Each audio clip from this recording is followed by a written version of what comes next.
할례와 십자가라는 제목으로 우리 갈라디아서 마지막 말씀 보도록 하겠습니다.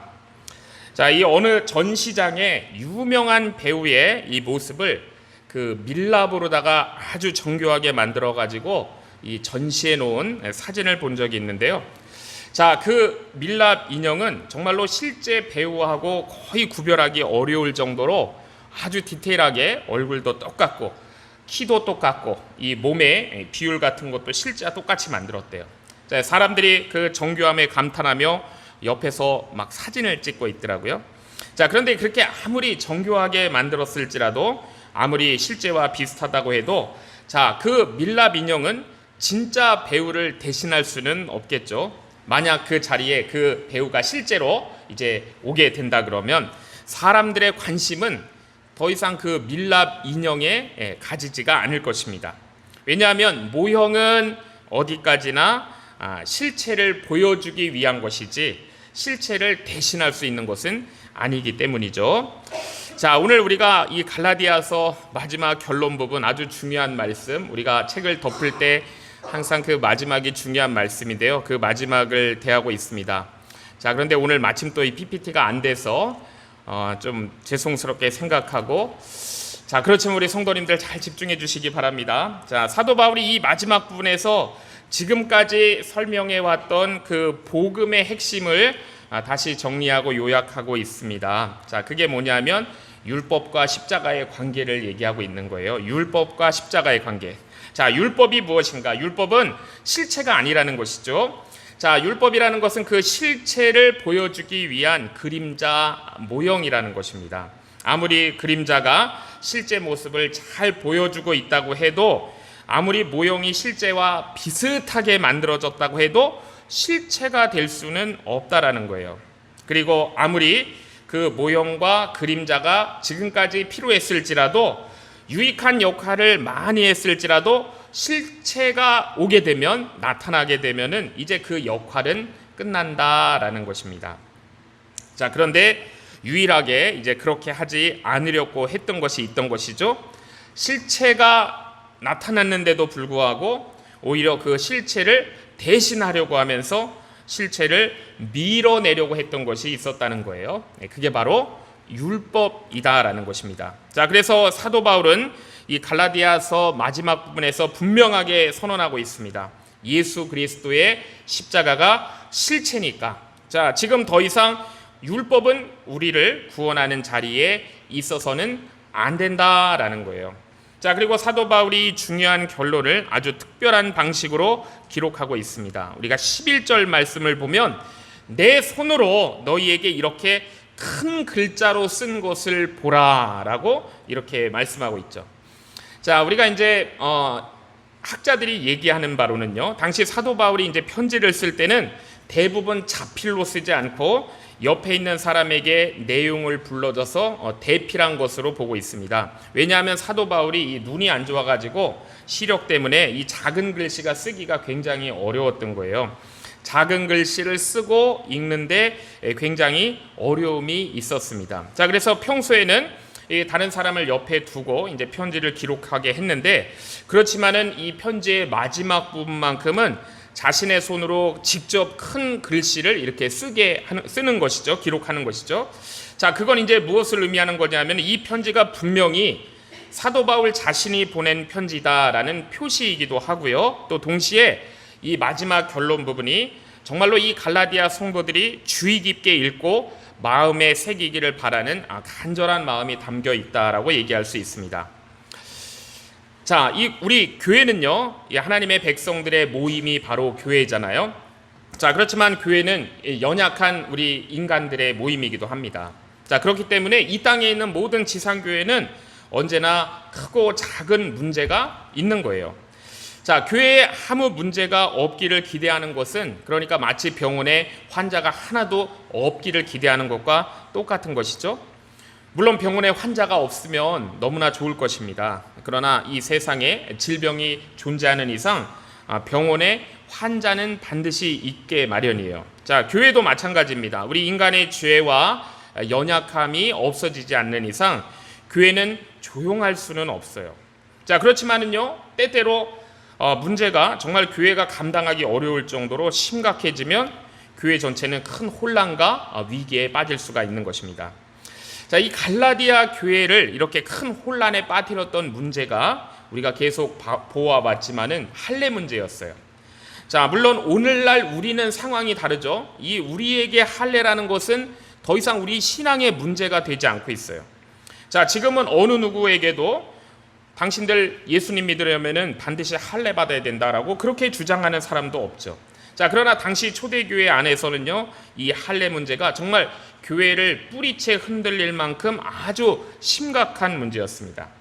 자, 당시에는 예수님을 믿는 사람들 찾아다니면서 당신 할례 받아야 된다라고 막 강요하는 사람들이 있었어요. 자, 만약 그들이 교회와 별로 상관이 없거나 영향력이 별로 없는 사람들이다 그러면은 큰 문제가 되지 않았을 거예요. 그러나 문제는 뭐냐면 그렇게 할례를 강요하는 사람들이 교회 안에서 상당한 영향력을 가지고 있던 사람들이었다라는 것이죠. 자, 그래서 실제로 자신들도 할례를 다 받고 다른 성도들에게도 할례를 받아야 한다고 주장했어요. 자, 그런데 문제는 뭐냐면 단순히 몸에 할례를 받는 것으로 이게 끝나는 게 아니에요. 그러니까 할례를 받는다는 것은 율법 아래로 들어간다는 것을 의미하는 것이기 때문에 그렇게 되면은 율법 전체를 지켜야 되는 의무가 발생하는 것입니다.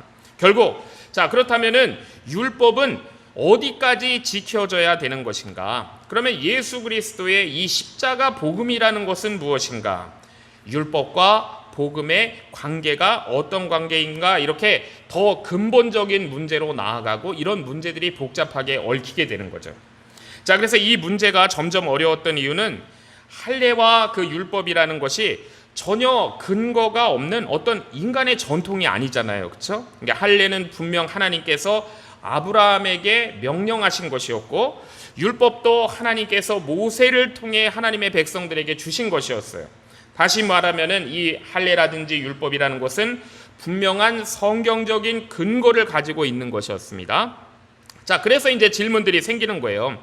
성경에 근거를 두고 있는 것이라면 이거 100% 무조건 다 받아들여야 되는 것인가? 라는 질문이 생기는 것이고, 하나님께서 이 한 시대에 사용하셨던 것인데 이거를 영원히 붙잡아야 되는 것인가? 그래서 오늘 본문은 이제 사도 바울이 이 문제에 대해서 분명한 결론을 내리는 그런 말씀입니다. 자, 오늘 우리도 마찬가지예요. 우리를 혼란스럽게 만드는 많은 가르침들이 이 세상에 있습니다. 자, 이것들을 우리가 들어보면 전혀 성경적이지 않거나 성경과 상관이 없는 것들이 아닌 게 많아요. 오히려 많은 경우에 성경 말씀을 근거로 해서 나오는 것들이 있어요. 자, 주로 이단들이 우리한테 이런 걸 질문을 하죠. 이거 성경에 이렇게 쓰여 있잖아요. 안식일 지키라고 했잖아요. 라고 얘기하면 이거 고민할 수 있는 문제예요. 성경에 있는 말씀인데 내가 이렇게 거부해도 되는 것인가 하는 생각을 하게 되는 것이죠. 자, 그렇지만 우리가 정말로 분별해야 되는 것은 뭐냐면 바로 이런 미묘한 부분을 잘 분별해야 되는 거예요. 자, 사도 바울은 단순히 성경에서 나온다는 이유만으로 모든 것을 그대로 오늘날 적용해야 되는 것은 아니다라고 말씀하고 있어요. 중요한 것은 뭐냐면 그것을 해석할 때 예수 그리스도의 십자가와 복음 안에서 그것이 어떤 의미를 가지느냐, 이것이 중요하다는 거예요. 예수 그리스도의 십자가와 복음 안에서의 의미예요. 자, 그래서 바울은 먼저 이 할례를 전하고 강요하는 사람들의 마음과 동기를 살펴보고 있는 것입니다. 그 목적이 무엇인지 12절에 이렇게 말씀하고 있어요. 무릇 육체의 모양을 육체의 모양을 내려하는 자들이 억지로 너희로 할례받게 함은 저희가 그리스도의 십자가를 인하여 핍박을 면하려 함뿐이라 라고 했습니다. 자, 그러니까 교회 지도자들 가운데 할례를 받은 사람들이 있었습니다. 할례 받은 사람들. 그런데 사도 바울은 그들을 향해서 뭐라 그러냐면 육체의 모양을 내려 하는 자들이다라고 했어요. 육체의 모양을 낸다는 것이 이런 거잖아요. 겉으로 모습을 꾸미고 이렇게 포장해가지고 사람들에게 인정받으려 한다라는 거예요. 실제 자신의 모습보다 더 좋아 보이려고 하고 더 훌륭하게 보이려고 외적인 모습을 그렇게 만들고 치장하는 것입니다. 예를 들어서 그런 거죠. 연극 무대에서 배우들이 이 얼굴이 이목구비가 멀리서도 선명하게 보이도록 화장을 굉장히 진하게 하잖아요. 이 코도 더 오똑하게 보이려고 음영을 넣기도 하고 얼굴의 윤곽이 또렷하게 보이도록 이렇게 꾸밉니다. 자, 실제 모습이 변한 것은 전혀 아니지만 사람들에게 보이기 위해서, 잘 보이기 위해서 그렇게 바꾸는 거예요. 자, 오늘날 이런 육체의 모양을 내는 것의 대표적인 예 하나로는 우리가 그 미용 목적의 성형일 수 있죠. 물론 모든 성형이 다 잘못된 것은 아니에요. 꼭 필요한 성형도 있어요. 자신의 외모에 대해 컴플렉스나 어려움을 가진 사람들이 수술을 해가지고 회복이 되면은 뭐 외모만 변하는 것이 아니라 삶 전체가 이렇게 새롭게 열릴 수도 있는 거잖아요. 그거는 참 귀하고 필요한 일이죠. 자, 그러나 사도 바울이 얘기하는 것은 당시 할례를 받고 할례를 강요하던 사람들의 마음이 정말 하나님 앞에 그것이 반드시 필요했기 때문이냐라고 묻고 있는 거예요. 자신의 이 겉모습을 꾸며가지고 자신을 더 경건하게 보이고 더 훌륭한 신앙이처럼 보이게 만들기 위한 목적으로 할례를 자랑한다라는 거예요. 자, 이 당시에 기독교인들끼리 만나가지고 중요한 인사가 이런 거였을 것입니다. 당신 할례 받았어요? 하는 인사가 있었겠죠. 물론 할례를 받지 않았는데 할례 받았다고 거짓말할 수는 없잖아요. 자, 그러나 할례를 받지 않았다고 하게 되면은 그냥 그것으로 아 그래요? 이러고 끝나는 게 아니었어요. 그 뒤에는 유대인들의 핍박이 뒤따랐습니다. 자, 유대인들이 가장 당시에 중요했던 것이 뭐냐면 바울의 가르침이었어요. 왜냐하면 누구든지 할례 받지 않아도 우리가 예수 그리스도를 믿고 영접하면 하나님의 백성이 될 수 있다라고 그렇게 가르쳤기 때문이죠. 자, 유대인들은 생각했어요. 너무나도 귀한 하나님의 백성의 자격인데 바울이 너무나 이거 싸구려 취급해가지고 이방인들에게 팔아넘긴다라고 그들은 유대인들은 생각했습니다. 자, 그래서 그들은 상대가 이 사람들 바울파구나 이런 생각이 들면 그 사람들 반드시 공격을 했어요. 자, 그들이 공격하는 방법은 여러 가지였습니다. 당시 유대인들 가운데 자신들의 신앙과 전통을 지키기 위해 아주 과격하게 행동하는 열심당원들이 있었어요. 사실은 사도 바울도 그 전에 사울일 때 그 열심당원이었죠. 그들은 실제로 유대인들을 괴롭히는 자라고 판단이 들면은 실제로 테러를 서슴지 않고 감행한 사람들이에요. 자, 그러나 핍박은 또 이렇게 눈에 보이는 폭력만 이루어진 것도 아닙니다. 자, 당시 유대인들이 어디를 가든지 이 사람들이 경제권을 쥐고 있었어요. 여러 지역에서 이제 사회적으로 경제적으로 이 유대인들이 상당한 영향력을 가지고 있었습니다. 자, 그래서 그 공동체에서 배척당한다는 것은 단순히 어떤 종교적인 그런 갈등으로 끝나버리는 그런 것이 아니고 사람들과의 관계도 끊어지고 그 지역에서 장사도 할 수 없고 이런 경제적인 활동에 큰 압박과 여러 가지 제한을 받을 수밖에 없었던 거예요. 자, 물론 공식적인 그런 문서나 이런 데 보면은 갈라디아 지방에서 유대인들한테 이렇게 공식적으로 핍박을 당했다라는 기록은 내려오지 않습니다. 그렇지만 그들의 밖에는 굉장히 음성적이고 보이지 않는 곳에서 많이 이루어졌어요.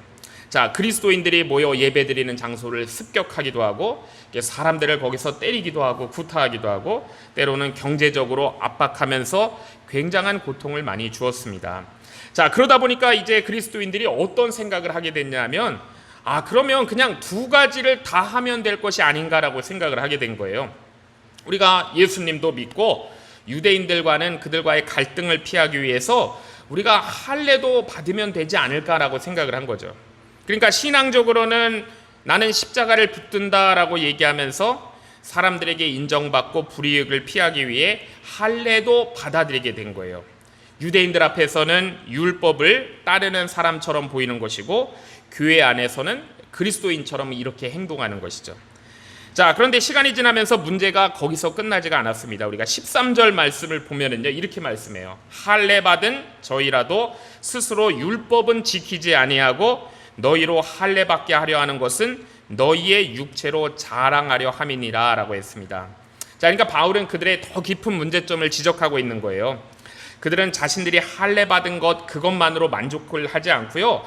자신이 얼마나 많은 사람들에게 할례를 받게 했는가, 이거를 어떤 자신의 신앙의 공로나 업적으로 그렇게 삼기 시작했다는 것입니다. 그러니까 갈라디아 지역에서 영향력을 가진 사람들 가운데는 다른 사람 설득해가지고 할례 받게 하고, 자, 그것을 자신의 열심, 신앙의 열심과 헌신의 증거처럼 자랑하는 사람들이 있었다는 거예요. 나는 100명 할례밖에 했다. 나는 150명 할례밖에 했어. 이런 식으로 했다는 거죠. 자, 그렇다면 우리가 이 할례의 참된 의미를 한번 우리가 무엇인지 한번 살펴보면은요. 할례의 참된 의미. 할례라는 것은 사실 우리 안에 있는 죄의 본성을 잘라버리는 거예요. 그런 의미가 있는 것이죠. 그래서 하나님께서 이것을 우리 몸에 보이는 부분이 아니라 은밀한 곳에 하게 하신 것입니다. 그러니까 이 할례라는 것은 결코 다른 사람에게 자랑거리가 되지 못하게 하신 거예요. 할례라는 것은 자신과 하나님 사이의 은밀한 약속 같은 거예요. 자, 우리 안에는 너무나도 뿌리 깊은 육체의 본성이 있습니다. 다른 사람은 깨닫지 못하는 정욕과 그런 악한 생각들이 우리 안에 있어요. 자, 그것을 하나님 앞에 고백하고 잘라낸다는 것이 바로 할례의 참된 의미입니다. 자, 그러니까 그런 의미에서 본다 그러면은요, 사실 우리는요 매일 할례를 행해야 되는 사람이잖아요. 우리는 매일 할례 행해야 되는 사람이에요. 날마다 내 안에서 죄를 발견하고 날마다 하나님 앞에서 우리 죄를 잘라내야 되잖아요. 자, 그런데 이 육체의 할례라는 것은 어디까지나 그것을 보여주는 하나의 표징에 불과한 겁니다. 자, 그래서 구약 성경에도 단순히 몸의 할례가 아니라 너희들 마음의 할례를 받으라라고 말씀하는 거예요. 자, 결국 참된 할례라는 것은 내 안에 있는 죄된 본성을 계속 부인하는 것이고 하나님 앞에서 그것을 잘라내는 거예요. 그래서 할례는 남에게 결코 강요하거나 이것이 자랑할 일이 아니고 자기 자신이 하나님 앞에서 정말 깊이 고민하는 가운데 결정해야 되는 그런 문제였습니다. 자, 그러나 이 할례가 이런 본질을 잃어버리고요, 하나님 앞에서 사람들 앞에서 자랑거리가 되니까 이게 문제가 된 거예요. 사람들이 서로에게 할례를 막 강요하기 시작했고요, 심지어 할례를 많이 받게 한 사람에게 어떤 특별한 상까지 주는 그런 일이 일어나게 된 것입니다. 자, 그렇지만 우리는 분명히 알아야 돼요. 할례라는 것은 예수 그리스도의 십자가를 보여주는 그림자에 불과하다는 것을 우리가 알아야 돼요. 자, 우리 예수님의 그 십자가의 의미가 무엇인지 한번 살펴보면은요. 자, 예수님의 십자가가 무엇을 의미하는 거예요? 우리 안에 있는 죄의 본성을 죽이는 거예요. 그것을 잘라내기 위해서 내 자신을 십자가에 못 박아야 된다라는 것이 십자가의 의미예요. 자, 만일 우리의 각오나 결심으로 우리가 정말 하나님 앞에 깨끗하게 될 수 있다 그러면 십자가는 전혀 필요가 없는 거예요. 자, 그러나 아무리 우리가 각오를 하고 결심을 해도 우리 안에 있는 이 악하고 더러운 본성이 없어지지가 않아요. 그래서 하나님의 아들이 우리를 대신해서 십자가에 달려 죽으심으로 우리도 예수님과 함께 십자가에서 죽은 것으로 하나님께서 그렇게 간주하시는 거예요. 자, 그게 십자가잖아요. 자, 그리고 우리가 그 예수님을 믿음으로 고백하고 믿게 될 때 하나님께서 그걸 인정해 주시면서 우리에게 성령님을 보내주시는 거예요. 자, 그 성령께서 이제 우리 안에 들어오셔가지고 우리의 죄의 본성을 이길 수 있는 능력을 주시는 것입니다. 자, 그러니까 결국 할례가 가리키고 있었던 진짜 실체는 뭐냐면 예수 그리스도의 십자가이고 성령의 역사를 가리키는 거였어요. 이게 실체였습니다. 자, 그러므로 할례라는 것은 십자가가 나타나기 전까지 예수 그리스도를 바라보게 하는 그림자 역할을 하는 것이 할례였습니다. 마치 예수님께서 나타나셨을 때 세례 요한이 내 역할을 이제 마치고 나는 뒤로 물러나야 된다라고 얘기했던 것처럼 이 십자가라는 실체가 나타난 이후에는 할례도 그 역할을 마쳐야 되는 거예요. 자, 그런데 당시 그리스도인들이 여전히 이 할례를 붙잡고 이 할례가 하나님의 백성이 되는 구원의 조건처럼 그렇게 만들어버린 것은 하나님의 구원의 계획에 문제가 있는 것이 아니고 이미 사람들이 이 역할이 끝난 것을 붙들고서 이 참 그리스도인들을 혼란스럽게 만드는 사탄의 아주 교활한 그런 술책이었던 거예요. 술책. 자, 그래서 바울 사도는 이제 단호하게 말씀하는 것이죠.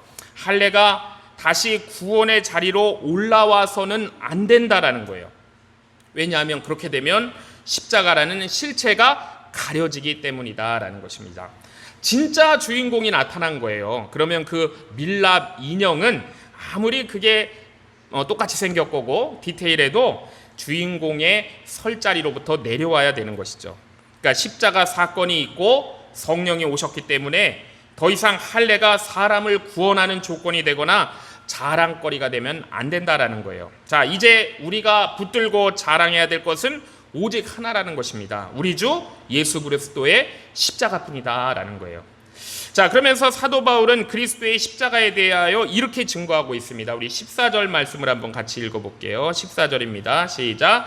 그러나 내게는 우리 주 예수 그리스도의 십자가 외에 결코 자랑할 것이 없으니 그리스도로 말미암아 세상이 나를 대하여 십자가에 못 박히고 내가 또한 세상을 대하여 그러하니라 라고 십자가에 대해서 증거하고 있어요.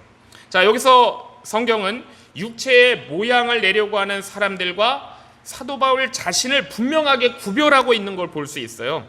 자, 그들은 마침내 자신이 할례 받았다라는 것을 막 자랑하고 있습니다. 그동안 왜냐하면 그들한테 부족한 것이 딱 하나가 있었거든요. 그게 뭐였냐면 할례 받지 못했다는 거였어요. 그러니까 할례 받지 않았다는 사실 때문에 사람들 앞에 당당하지 못했고 스스로 내가 뭔가 부족하다라고 느끼고 있었습니다. 그러니까 여기 마치 박사들이 다 모여 있는데 나만 박사학위가 없는 거예요. 그러면 기가 죽게 되는 거잖아요. 그것과 똑같은 거예요. 자, 그런데 이제 드디어 할례를 받은 거예요. 이제는 어디를 가든지 자신 있게 말할 수 있게 된 거죠. 나 할례 받은 사람이야 라고 얘기할 수 있는 거예요. 자, 이것이 이제 그들에게 자랑거리가 되었다는 것입니다. 자, 그러나 사도 바울은 그를 전혀 다르게 말씀하고 있죠. 사실 할례 자체를 가지고 이야기한다면 사도 바울은 그들보다 훨씬 전에 받은 사람이잖아요.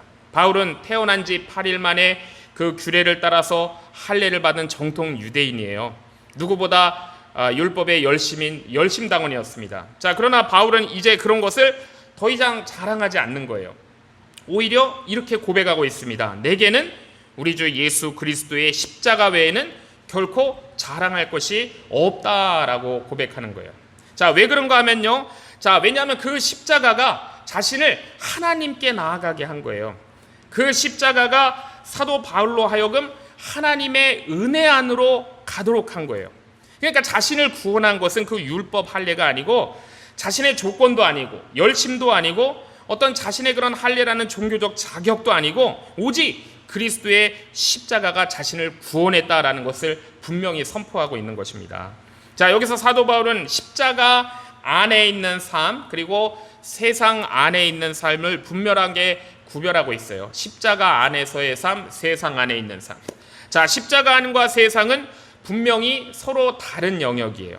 자, 십자가 안으로 들어온 사람은요, 더 이상 마음대로 세상으로 돌아갈 수가 없어요. 자, 그리고 세상에 속한 사람도 그 지금 세상에 속한 그 모습 그대로는 십자가 안으로 들어올 수가 없는 거예요. 자, 왜 그러냐면요, 십자가라는 것이 단순히 우리가 기독교를 상징하는 종교적인 표시가 아니기 때문이에요.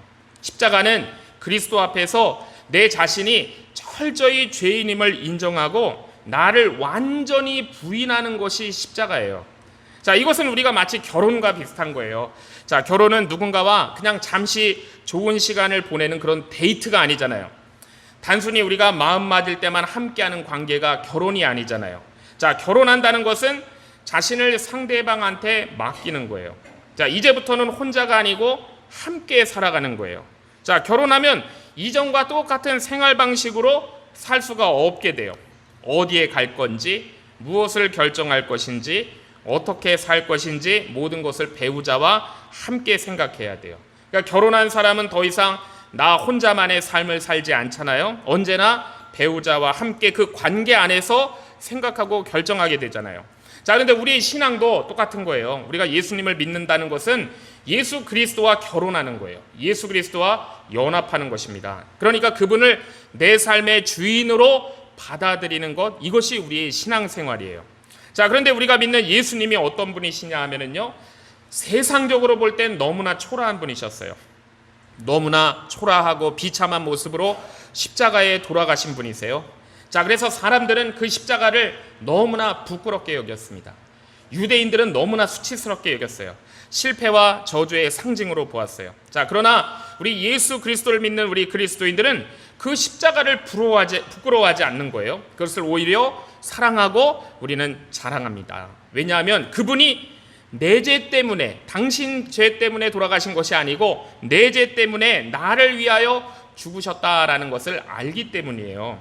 내가 받아야 할 죄의 형벌을 대신 담당하시고 나를 살리시기 위해 그 자리에 내 대신 서셨기 때문이에요.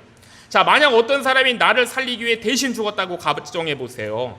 우리는 그 사람의 죽음을 결코 부끄러워하지 않을 거예요. 오히려 그 죽음을 너무나 감사하고 기억하고 자랑스러워할 것입니다. 자, 우리나라 사람들 중에요, 우리 안중근 의사라고 있잖아요. 독립투사. 그분의 죽음을 부끄러워하는 사람이 없을 거예요. 자, 많은 사람들이 그분이 요 약지 손가락이 하나 잘린 이렇게 송도장을 찍은 그런 글씨를 벽에 많이 붙여놓습니다. 자, 우리는 아무도 그가 자기 개인의 원한이 있어가지고 그 도요토미 히데요시를 죽였다, 살인했다라고 생각하지 않아요. 자, 그분의 그 희생 속에 담긴 우리 민족에 대한 사랑과 헌신을 우리가 기억하고 존경하잖아요. 자, 마찬가지인 거예요. 우리 그리스도인들은 주님의 십자가를 사랑합니다. 오직 우리는 그 십자가를 붙드는 거예요. 자, 그래서 이제부터는 우리는 무엇을 하든지 우리는 십자가 안에서 살아가는 거예요. 자, 그들은 십자가가 무엇을 위한 것인지 알기 때문이에요. 십자가가 단순히 그냥 우리의 죄만 용서하기 위해서 세워진 게 아닌 거예요.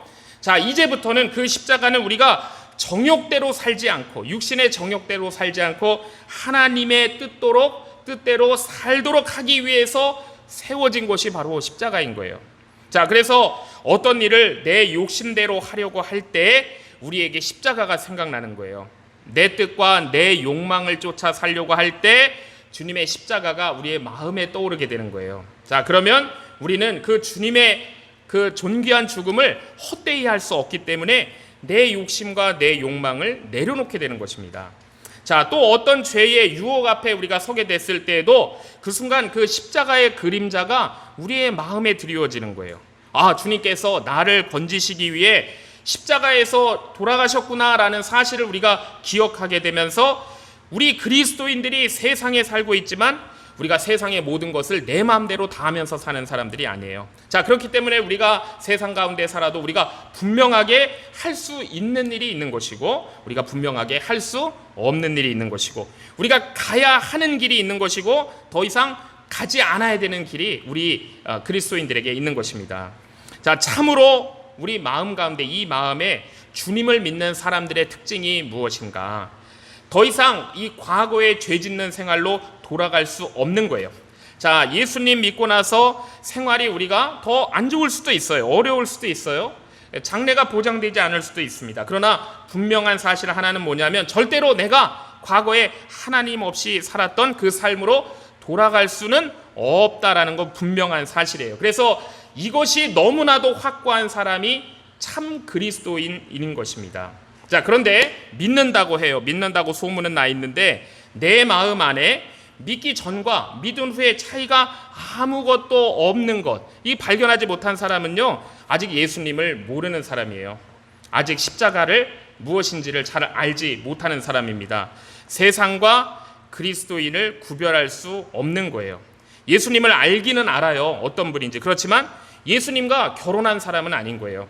십자가를 보고는 있지만 그 십자가를 믿는 사람은 아닌 거예요. 자, 우리 사도 바울이 말씀했습니다. 내게는 우리 주 예수 그리스도의 십자가 외에는 결코 자랑할 것이 없다라고 했어요. 왜냐하면 그 십자가가 나를 죽인 십자가이면서 동시에 나를 살린 십자가이기 때문이에요. 자, 예수 그리스도께서 십자가에 달리신 이후부터, 그러니까 이 할례라는 것은요 더 이상 구원의 의미를 가질 수가 없는 거예요. 왜냐하면 할례는 예수 그리스도의 십자가가 오기까지 우리를 인도하던 이 사인이었어요. 사인, 그냥 그림자였기 때문입니다.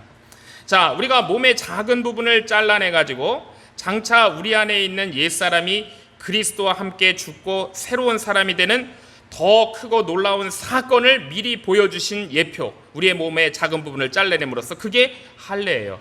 그래서 사도 바울이 이렇게 말씀합니다. 15절에 보면 할례나 무할례나 아무것도 아니로되 오직 새로 지으심을 받은 자뿐이니라 라고 말씀하는 거예요. 자, 우리가요 몸의 한 부분을 잘라낸다고 해서 사람이 결코 새로워지지 않아요. 어떤 사람이 도박이 중독되어 있는데 손목을 하나 끊어낸다 그래서 새로워지지 않습니다.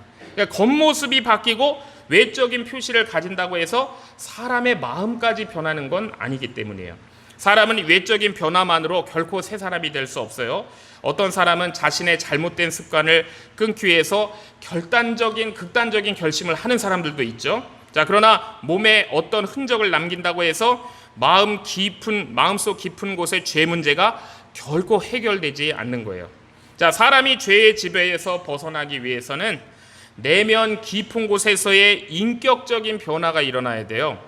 죄를 사랑하던 마음이 죄를 미워하는 마음으로 마음이 바뀌어야 되고, 하나님을 떠나 살던 사람이 하나님을 기뻐하는 사람으로 변해야 되는 거예요.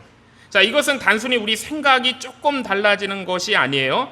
우리의 판단이 새로워져야 되고, 우리의 감정이 새로워져야 되고, 우리의 의지까지 하나님을 향하도록 다 새롭게 돼야 돼요. 이거를 지정의가 새롭게 돼야 된다라고 하는 겁니다. 자, 그런 지정의의 변화가 없으면 아무리 우리가 외적인 모습이 바뀌어도 근본적인 변화는 일어나지 않는 거예요. 자, 어떤 사람은요, 죄가 뭔지 몰라서 죄를 짓기도 해요. 어떤 사람은 죄인 줄 알면서도 죄를 져요. 어떤 사람은 죄를 미워하는데 내심으로 그걸 이기지 못하고 넘어지면서 죄 짓는 사람도 있는 거예요. 자, 그러므로 우리에게 필요한 것은 단순히 어떻게 외부적인 표시가 아닌 것이고, 우리를 새롭게 하시는 하나님의 능력이 필요한 거예요. 그게 바로 십자가를 통해서 우리에게 주신 성령의 능력이에요. 자, 지금까지 할례가 의미가 있던 이유는 무엇이냐면요, 하나님께서 자신을 언약 백성으로 삼으셨다는 표시로 그것이 의미가 있었습니다. 십자가가 오기 전까지 우리가 실패하고 넘어져도 다시 하나님께 돌아갈 수 있다는 하나님 백성으로서의 약속의 표지가 그게 할례였어요. 자, 그러나 할례 자체가 사람을 변화시키는 어떤 능력이 있는 게 아니에요. 장차 오실 그리스도를 바라보게 하는 그런 표지였습니다. 자, 마치 병이 완전히 낫지는 않았지만 일단 퇴원한 환자랑 똑같은 거예요. 퇴원은 했지만 늘 조심해야 되죠. 언제 다시 병이 도지고 악화될지 모르잖아요.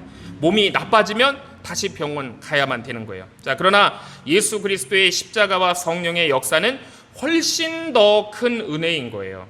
성령께서 하시는 일은 단순히 하나님께서 다 용서해 주실 것이다 라는 것이 아니고, 그것만 주시는 것이 아니고, 이미 용서받은 하나님의 자녀가 하나님의 뜻대로 이제 살 수 있도록 새로운 힘을 공급해 주시는 것이 성령께서 하시는 일이에요. 임시로 그냥 병원에서 나온 것이 아니고 건강을 회복해서 새로운 삶을 살아가는 것입니다. 자, 건강을 되찾은 사람은 예전에 아플 때 사용하던 그런 거 이제 더 이상 의지할 필요가 없는 거예요. 온전히 회복된 사람은. 우리 예수님께서 38년 된 병자를 고치시고 뭐라고 말씀하셨냐면은 너 가라 그러시지 않고 내 자리를 들고 가라라고 하셨습니다. 그러니까 더 이상 거기 올 필요 없다는 거예요. 그 자리에 누워 있을 필요가 없는 것이죠. 그러니까 이 할례라는 것은 장차 올 완전한 은혜를 바라보게 하는 표입니다. 자, 그러니까 십자가는요, 이미 이루어진 은혜인 거예요.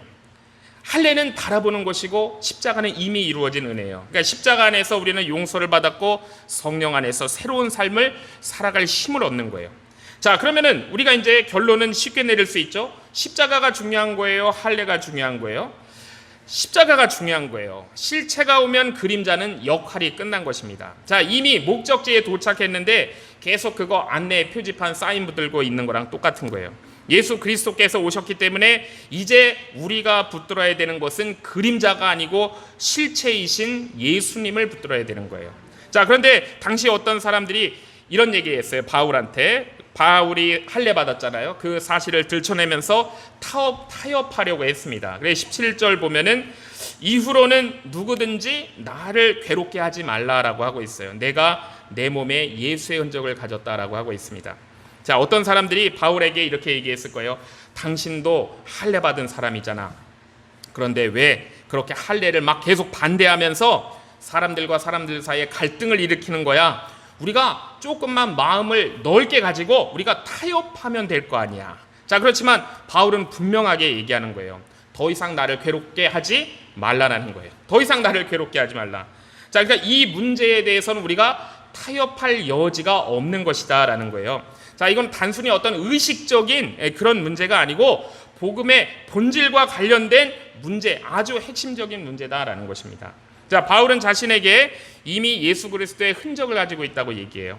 자, 여기서 이 흔적이라는 것은 몸에 받은 할례 표시를 얘기하는 게 아니죠. 그가 복음을 지키기 위해, 복음을 전하기 위해 받은 고난과 상처들을 얘기해요. 육신의 고난과 상처, 마음의 고난과 상처죠. 예수 그리스도를 따르면서 감당했던 그 희생의 많은 흔적들을 예수 그리스도의 흔적이다라고 하는 거예요. 자, 초대교회 성도들은요, 복음 때문에 이렇게 고난받는 것을 참 성도들은 부끄러워하지 않았어요. 오히려 그 고난들을 그리스도를 따르는 증거로 그들은 여겼습니다. 마치 나라를 위해서 싸우다가 이 부상당한 사람이 그 상처를 부끄러워하지 않고 자랑스러워하는 것과 똑같았어요. 자, 오늘 우리도 그렇습니다. 우리가 붙들어야 할 것은 우리가 사람에게 인정받기 위한 그런 신앙의 겉모습이 아니에요. 자, 우리가 지켜야 되는 것은 뭐냐면 예수 그리스도의 복음입니다. 자, 오늘날 교회를 위태롭게 하는 것은 교회마다 교단마다 다른 어떤 형식 차원의 문제가 아니에요. 복음의 본질을 잃어버린 거예요. 죄의 문제를 가볍게 여겨요. 회개와 변화의 필요성을 강조하지 않아요. 그런 걸 다 잊어버린 거예요. 자, 물론 교회는요, 사람의 상처를 이해해줘야 되고 돌보는 일이 굉장히 중요한 사역 중에 하나일 것입니다. 그러나 성경은 우리에게 분명히 말씀하세요. 하나님 앞에서 죄를 인정하고 예수 그리스도의 은혜 안에서 새 사람이 되어야 한다라는 것을 말씀하세요. 그러니까 사람들의 아픔과 형편과 상처를 이해하고 돌보는 것보다 더 중요한 게 뭐냐 하면은 하나님 앞에서 우리 죄를 인정하고 예수 그리스도 안에서 새 사람이 되는 거예요. 자, 참된 교회는요, 죄인이 복음을 듣고 회개해야 되고요, 예수 그리스도 안에서 새롭게 지음받는 곳이 교회입니다. 하나님 떠났던 사람이 하나님 뜻대로 살아가려고 변화되는 곳이 교회인 거예요. 자, 그래서 사도 바울이 마지막에 이렇게 축복을 합니다. 우리 16절 보면은요, 무릇 이 규례를 행하는 자에게와 하나님의 이스라엘에게 평강과 긍휼이 있을지어다라고 했습니다.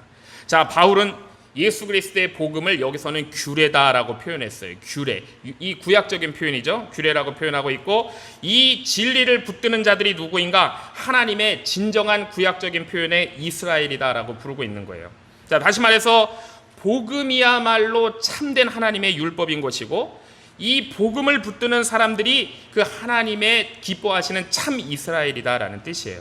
그러면서 마지막에 17절에 이렇게 축복합니다. 형제들아, 우리 주 예수 그리스도의 은혜가 너희 심령에 있을지어다라고 말씀을 마칩니다. 자, 이 바울이요, 갈라디아 교인들의 심령을 축복하고 있어요. 심령을. 자, 이것은 사도 바울이 막 육체를 무시한다거나 육체하고 영혼을 막 분리해 가지고 생각하는 것이 아니에요.